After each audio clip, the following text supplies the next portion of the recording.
it was as a result of the economic crisis of 2008, 2009. And the idea then was to provide liquidity to some of these financial institutions so that they can jumpstart the economy by lending, again to the real sector.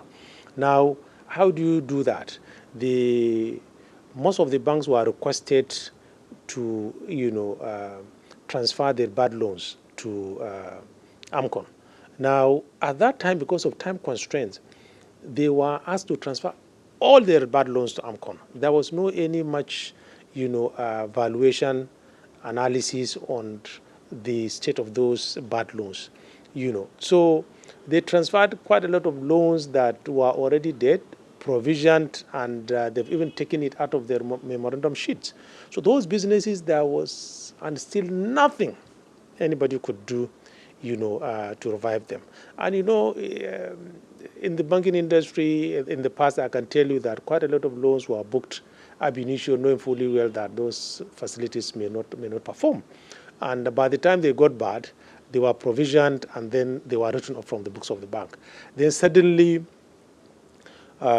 somebody is there providing liquidity to commercial banks in exchange for those bad loans. So gladly, they dumped all those loans with AMCON. In other claim where they intervened in AMCON manner of intervention, AMCON ab initio had the opportunity to review and look at the loans that they purchase.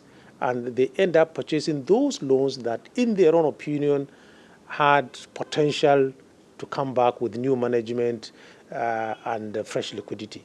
But in Nigerian AMCON, all the loans, regardless of their state, regardless of their viability, were all transferred to AMCON.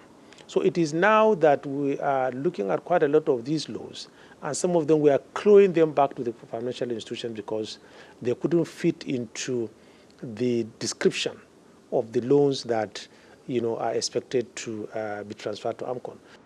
Let's look at the issue of debt recovery now. How far has AMCON gone in its renewed debt recovery drive? AMCON is an organization with less than 500 workers.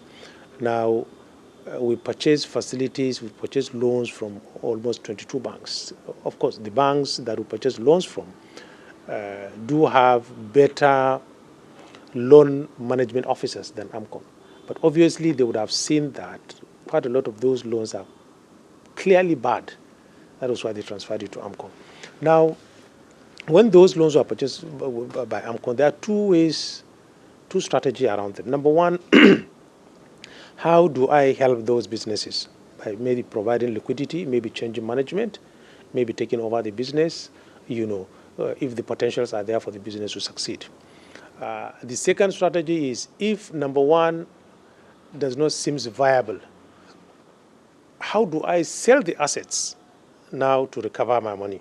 So obviously, what we have seen is that the first option has not yielded much result because when AMCON started the first 2-3 years, AMCON supported quite a lot of businesses. More than 300 billion naira were invested, in businesses here and there, with a firm belief that they would be able to turn around the businesses. But unfortunately, it didn't work because the fundamentals were not right. So now what we are doing is to recover some of these businesses. Some of them where there is some collateral that we can sell to fresh investors, we are recovering. Some where the businesses have potentials, but you need to take them over from the existing business owners. We are also doing that. But I can tell you that it's not an easy exercise because we still have quite a lot of people that have taken money from banks, have deliberately refused to pay the banks, whether through collusion, whatever it is.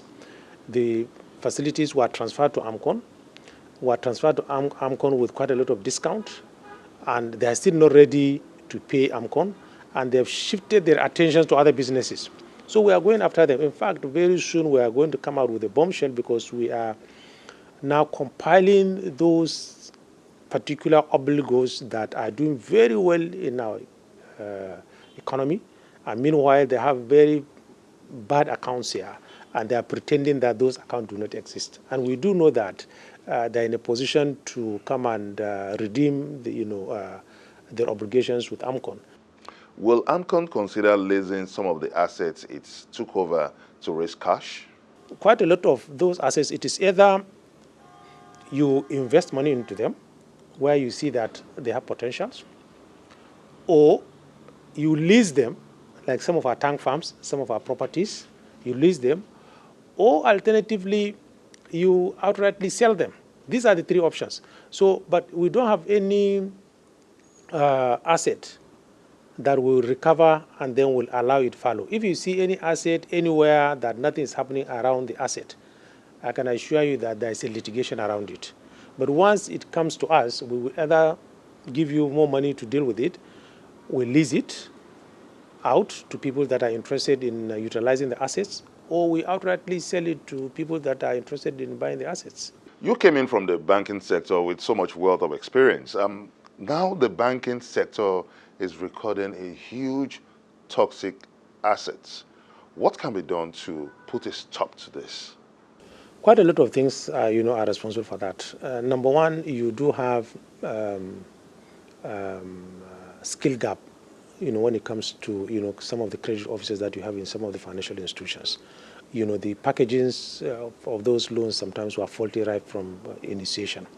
Number two, there's collusion, where some credits were booked knowing fully well that they were not meant to be paid.